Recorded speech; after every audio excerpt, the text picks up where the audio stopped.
Good morning, beautiful Vermonters.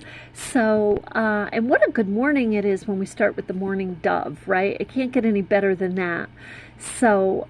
Welcome to Vermont Sun and Shade, and we're going to continue going through this beautiful chart that the birdadvisors.com has put out there for us and has made the statement that this is free for us to use.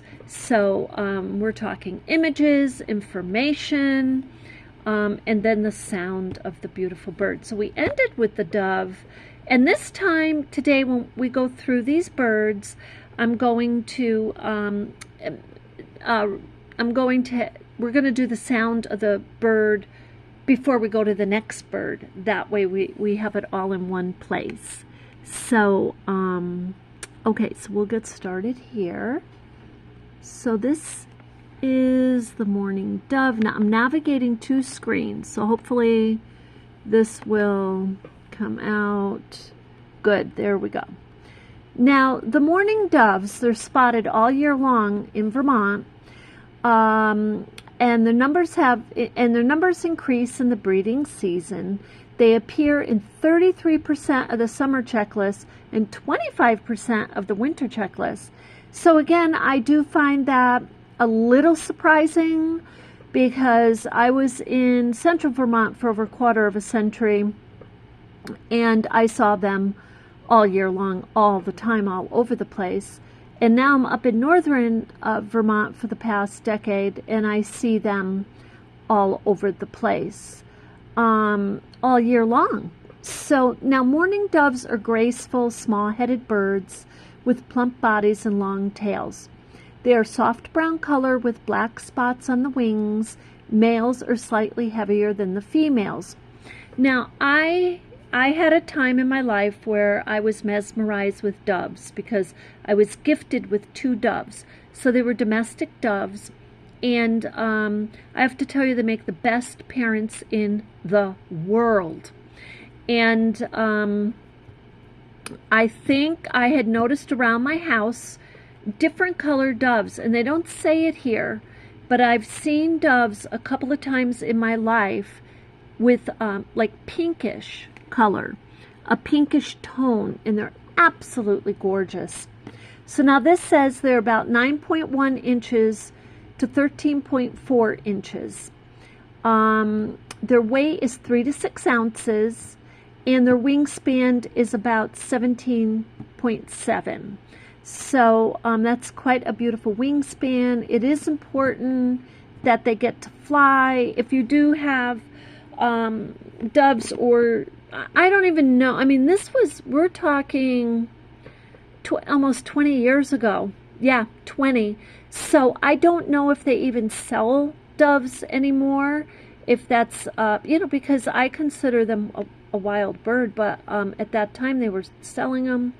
But you need like a coop, and you need to keep them in a coop type so they have a lot of room to move around. But they are the gentlest, most beautiful bird. And their cooing is just, in my opinion, it's like just highly therapeutic. So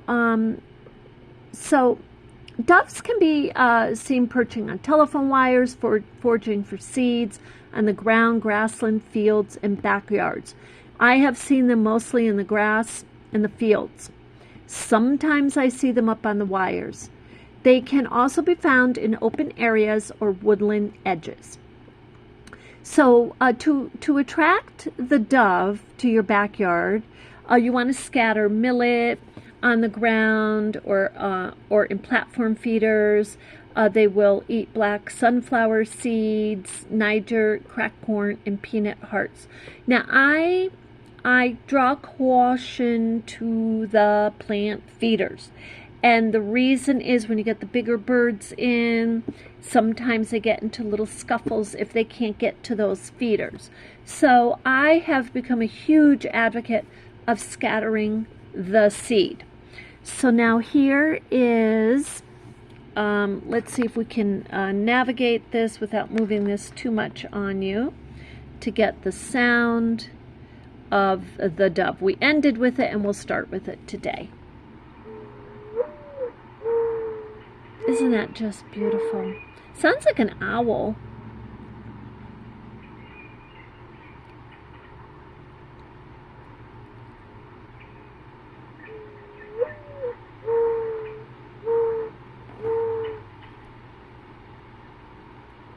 And we'll let it go one more.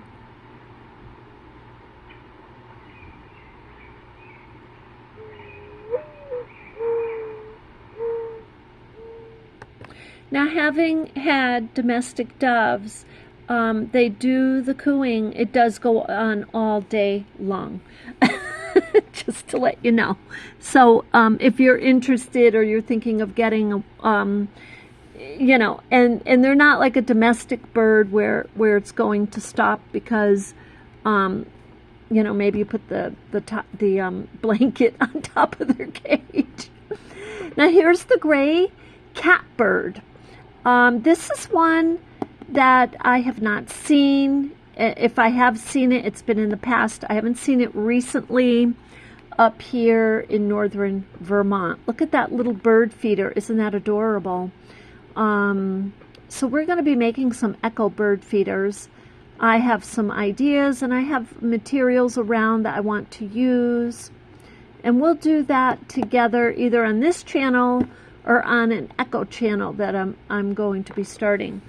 Now, gray catbirds spend the breeding season in Vermont, and they are mainly spotted from May to October. However, a few remain in the state all year long, and they appear in 33% of the checklist. Now, that I believe, because I have not seen, and I'm always looking for birds, and I've been up here for, you know, half a century or so.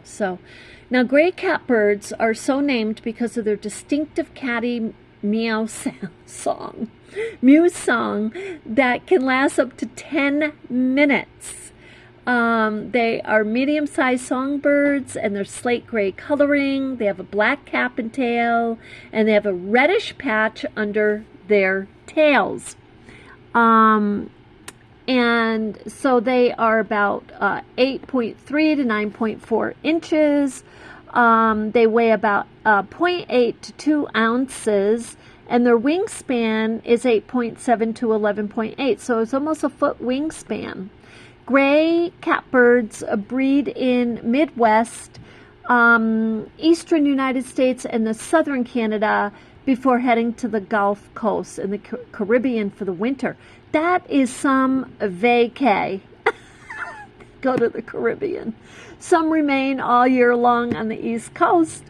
So you can spot the gray. Of course, Vermont's getting milder, so that improves our chances of seeing these birds. However, it doesn't beat the Caribbean. We don't come close to that, right? Not yet, anyway. You can spot gray catbirds in dense shrubs, small trees, along the forest edges or hedgerows, and they are named after their mew sound. So let's see here if we can hear their sound.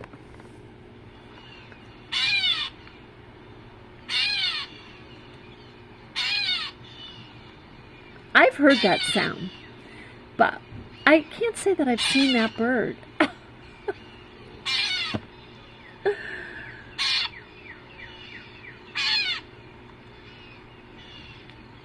Cute. That's just adorable. That sounds like a little kitten when it first starts to meow. Okay, now to attract these gray catbirds, oh, there you go. You attract them with fruit trees, or shrubs, such as the dogwood, the winterberry, and the serviceberry. So we around here we have we have a dogwood, and we have a crabapple tree. We have a few crabapple trees. So now it's saying with fruit. So maybe you get the fruity type of seed. I'm going to try that because I would love to see a gray cat. Now this is the common yellow throat, and just look how adorable that bird is. how bright yellow the throat is. It looks like a cross between a little chickadee and sparrow. Let's see what it says here.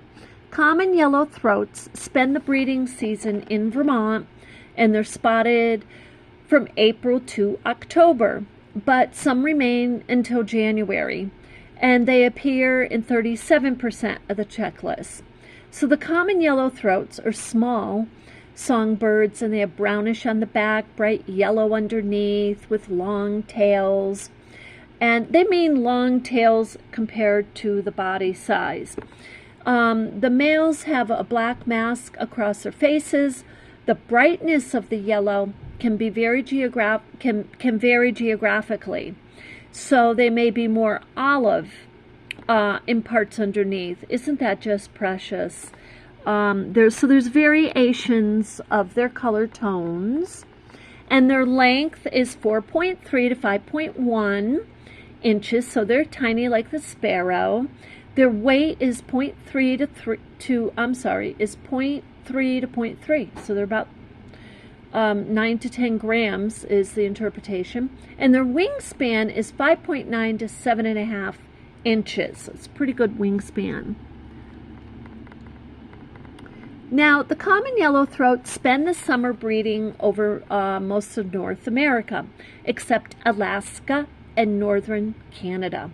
Some remain all year long on the Gulf Coast and the Pacific Southwest, and they might migrate south for the winter. You can find the yellow throats in marshy or wetlands areas, brushy fields, living in thick, tangled vegetation.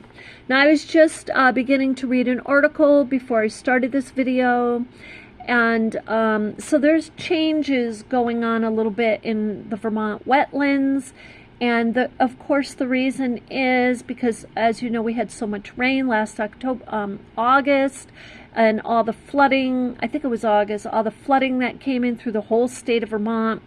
I felt like the water tables must have already been very high, or they're moving up somehow, more towards the surface, because all of Vermont flooded. So what has happened is now they're looking at the water tables a little bit more. They're looking at maybe areas that were not considered wetlands or not considered marshy are now marshy. And it's a result of that. So I don't know what areas those would be, and I'm taking a guess on that just because the terrain is changing in that way. To attract the yellow throats in the large backyard, you want dense vegetation and native plants to attract insects. Okay, so native plants that attract insects. So they don't give us the exact dense of vegetation or plants. However, if it's in the forest or in the fields, I would guess anything like sunflower seeds, mushrooms, maybe mushrooms, and I'm going to look a little bit farther into that too, so we can find out a little bit more on the plants, on the native plants. But here's the song. Isn't that beautiful?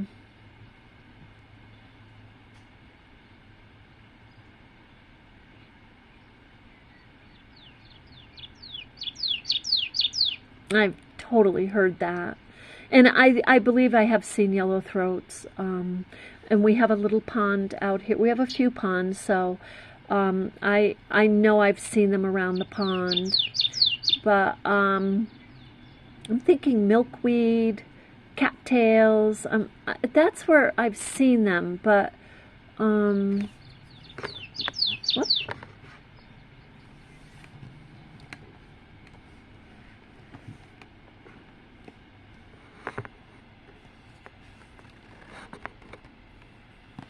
And that's the yellow throat right there. Now we're going to take a look at the northern cardinal. And the northern cardinal, as we know, the male is the beautiful red, and the female is more of a beige. And let's see. So the northern cardinals are very common and are residents of Vermont all year. They're recorded up in to 31% of summer and winter checklists. Yeah, and I believe that because I do know they're here, but they're something like the woodpecker. They're very elusive, in my opinion. I don't see them readily letting themselves be seen or coming out to the feeder. I just don't see that. But I do see them flying sometimes. The bright red male, northern cardinal, with black around their faces is an incredible sight, especially against a white winter ground. They have red crests and beaks. The females are a little showy with the brown coloring, their sharp brown crests, their red highlights, and their red beaks. So the cardinal is about 8.3 to 9.1 inches in length, and the weight is 1.5 to 1.7 ounces, and the wingspan is 9.8 to 1.2 feet. So the northern cardinals live in the eastern half of the United States, and some of the states in the south, as well as west in Arizona. So I did not know they went as far west as Arizona. I wouldn't have guessed that. You can find northern cardinals in dense vegetation foraging for seeds, fruit, and insects. This is why we have them over here. We have a willow tree. We have a few willow trees in a row, and they're really good size. And, you know, insects love to be, and ants and whatnot, they love to be around those willow trees. Northern cardinal will sometimes attack their own reflection during the breeding season as they obsessively defend their territories. Alrighty then. Here's the song of the cardinal.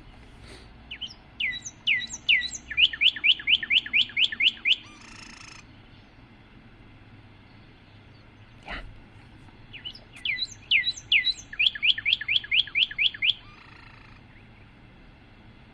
Beautiful sound. It's a good sized bird, so he's got some song there going on. He's got volume in his song.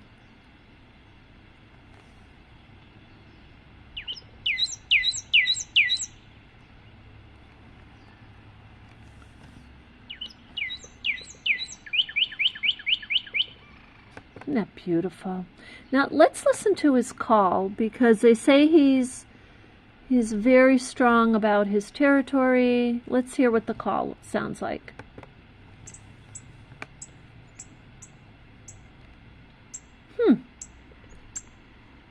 Now I would have expected a stronger call. His song is very strong and very loud and very beautiful. But I would have expected more with the call, but that's his call. Very quiet. It's almost like the last part of the song.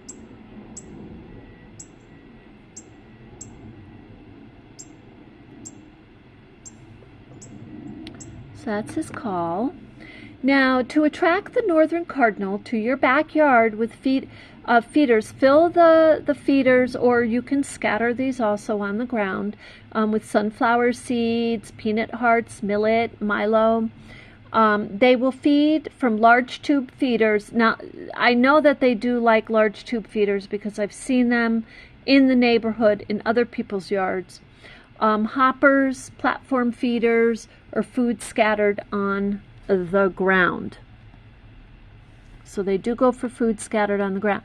I just don't see them. Now, another reason I may not see them, because some of my neighbors have said they have seen them, but they may be coming very, very early. That's another, because there's a certain time that I feed them and the birds are all watching at that time. Okay, so here's the white-breasted nuthatch. Look how adorable that is. It's swift. It's so swift looking.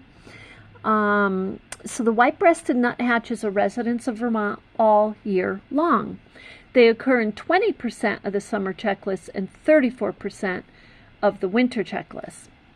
So white-breasted nuthatches are active little birds that are gray-blue on the back with white on the face and the belly and a black cap, just like they're getting ready to go on their motorcycle. They will often have a chestnut color on the lower belly and under the tail. So they're little. They're little, but they may look a little bit bigger than a sparrow because their length is 5.1 to 5.5 inches. The weight is 0.6 to 1.1 ounce, and the wingspan is 7.9 to 10.6. That's a pretty good wingspan for a little bird. And it says 5.1 to 5.5 inches, so it's almost 6 inches instead of the 4 to 5. So it's a good sized little bird. You can find white-breasted nuthatches in deciduous forests, woodland edges, parks, yards, trees, or feeders. They mainly eat insects, including beetles and their larvae, caterpillars, ants, and also spiders. So I'm going to say here in Vermont that you would find a bird like the nuthatch more around barns, because that's where you're going to have more spiders and more beetles. Maybe that's why I don't see them around here. So to get the white-breasted nuthatch to your backyard, you want to throw out sunflower seeds. Sunflower seeds seems to be a really common food. But then you have certain foods that really get them in. And so this says peanuts, in tube feeders or soot feeders. So let's listen to the sound of this little bird. I've heard this bird, the white-breasted nutcracker. A nutcracker call. I think they mean nuthatch. See, it says nutcracker. Maybe it's another name for it. But white-breasted nuthatch. How beautiful is that? Okay, so we're going to move on to the red-winged blackbird, and then after this we'll do one more. And look how beautiful this bird is. So this bird, yes, I see this bird a lot, and I see it around the pond. It sits on milkweeds and cattails. It's beautiful. Let's see what this says. Red-winged blackbirds are frequently spotted in Vermont during summer and appear in 46% of the checklists. That, I believe, submitted by bird watchers. Red-winged blackbirds are very common and easy to identify with their all-black coloring except for the reddish-orange wing patches. Females are rather dull in comparison, of course. I mean, you know, it's like with us humans, you know, the males get all the beautiful curly, vibrant hair, and we get the waves. Well, I guess I still have my some curls, but not like curly. So it's like that in the bird world too. The males get all the beautiful bright feathers. So the females are duller. There we go.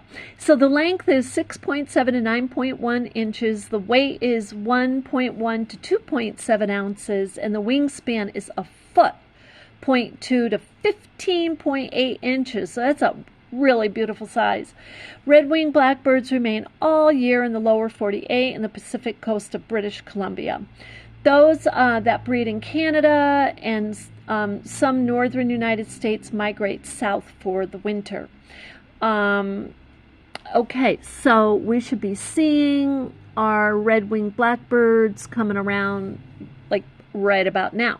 They can often be spotted sitting on telephone wires, with the males will fiercely defend their territories in the breeding season and even attack people that get too close to their nests.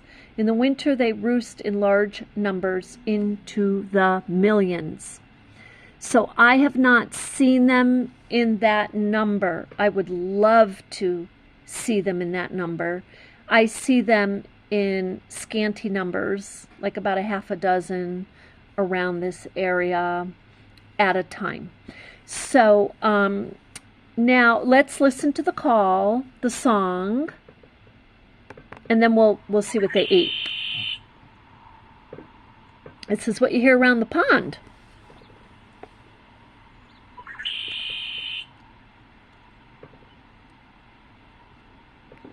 Such a common sound.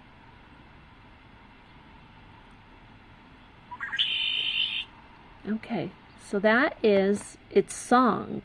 Now let's hear its call.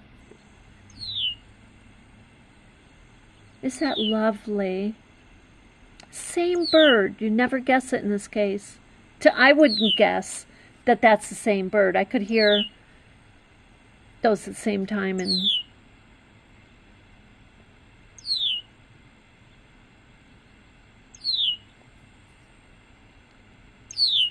so that's the red-winged blackbird call. Now, to attract red-winged blackbirds to your feeder, get some mixed grain and seeds spread on the ground. They will also feed from large tube feeders and platform feeders. Blackbirds are a vast family of birds. What they mean is red-winged blackbirds that have numerous family members. So why don't you get to know all the blackbirds in Vermont? Good question. That's what we're doing. Okay, now here is the downy woodpecker. So the downy woodpecker, you see it has a little bit of red on its crest. The downy woodpecker is spotted all year in Vermont, but their numbers increase during the winter. They appear up to 21% of the summer checklist and 32% on the winter checklist. I'm going to, I've got my checklist out ready to start focusing on it. Every morning I will be checking it off with a calendar. That's how I'm going to do it because I really want to see what's going on in the bird world. Downy woodpeckers are small birds that are common to backyard feeders. They're often mixed with other birds such as chickadees and nuthatches. I have not seen any downies here yet. They have black and white coloring with red patch at the back of their heads. They look similar to the hairy woodpecker, but smaller. They're about 5.5 to 6.7 inches. Their weight is 0.7 to 1 ounce, and their wingspan is 9.8 to 11.8 inches. So the downy woodpecker does not migrate and can be spotted in states and provinces except the northern Canada. You can find downy woodpeckers in woodlots, along streams, city parks, backyards, and they eat mainly insects and beetle larvae. So they also like berries and acorns and grain. Now, you know, some of these types of insects and beetles, if you don't have them around your area, and you notice that these birds are around, maybe there's a way that you can buy them at a pet store. Now, I do not know for sure, but I'm guessing. Now, to attract the woodpecker to your backyard, it put out soot, and they will also eat black oil sunflower seeds, millet, and peanuts on the platform feeders. And, okay, so let's listen to what the woodpecker sounds like here. Teeny tiny little...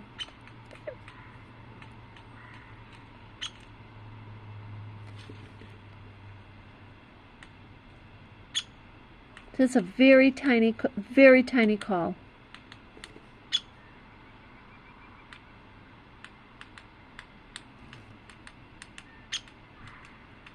And you can hear it pecking.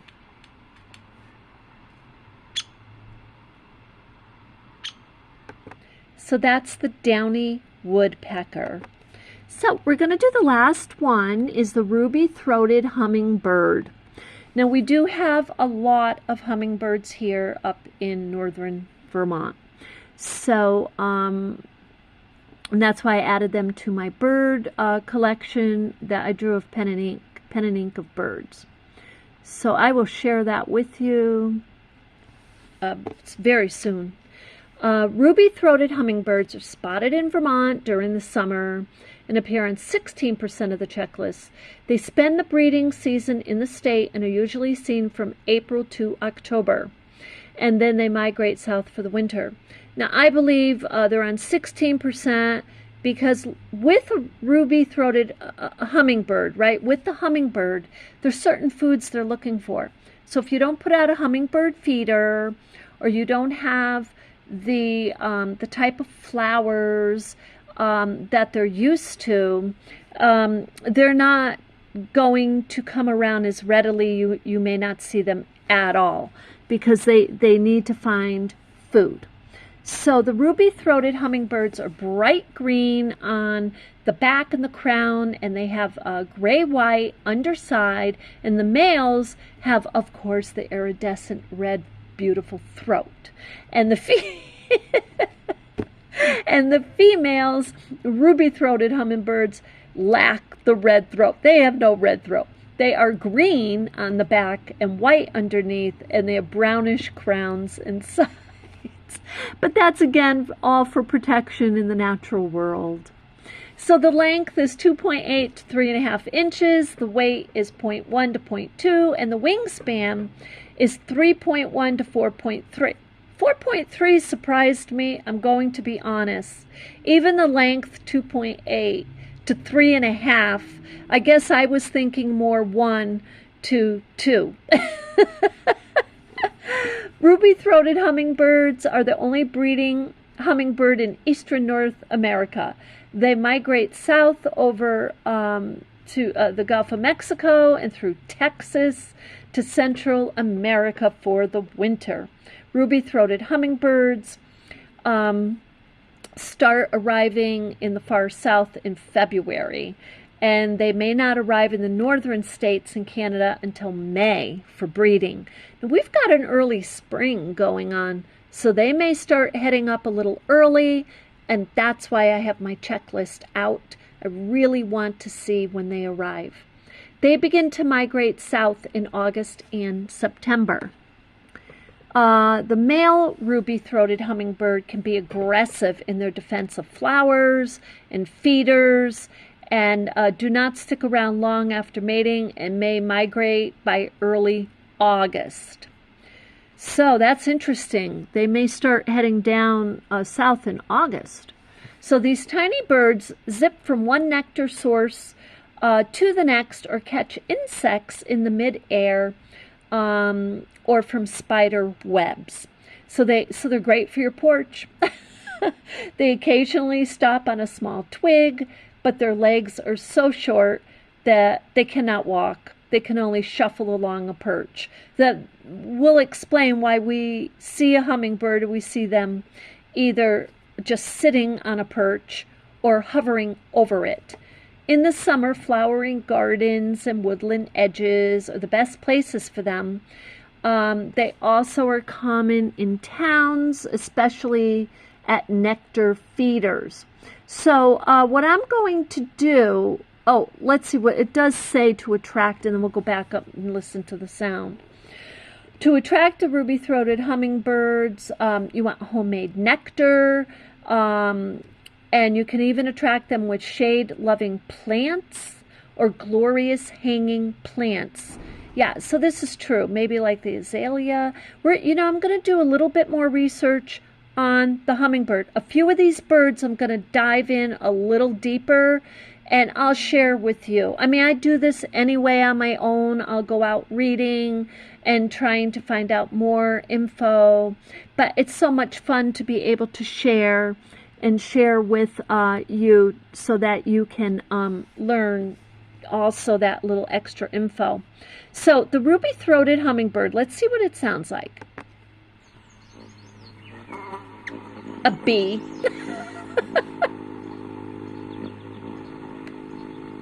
It's the wings that you're hearing mostly.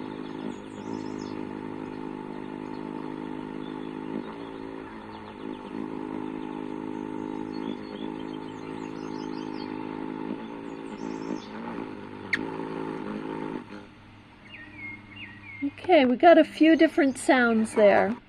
So anyway, thank you so much for joining me today. I appreciate you being here, and we will continue with our we're going to continue with our list. So the next one that we what's the next bird on the list is the eastern phoebe. So we will start with this darling little bird on our next video, and that will complete the series of the bird identification, thanks to birdadvisors.com. And if there's any special bird you want me to dive in and just focus on for one video, we could get lots of info and just have a lot of fun. So anyway, you have a beautiful, beautiful day, and thank you for being with me.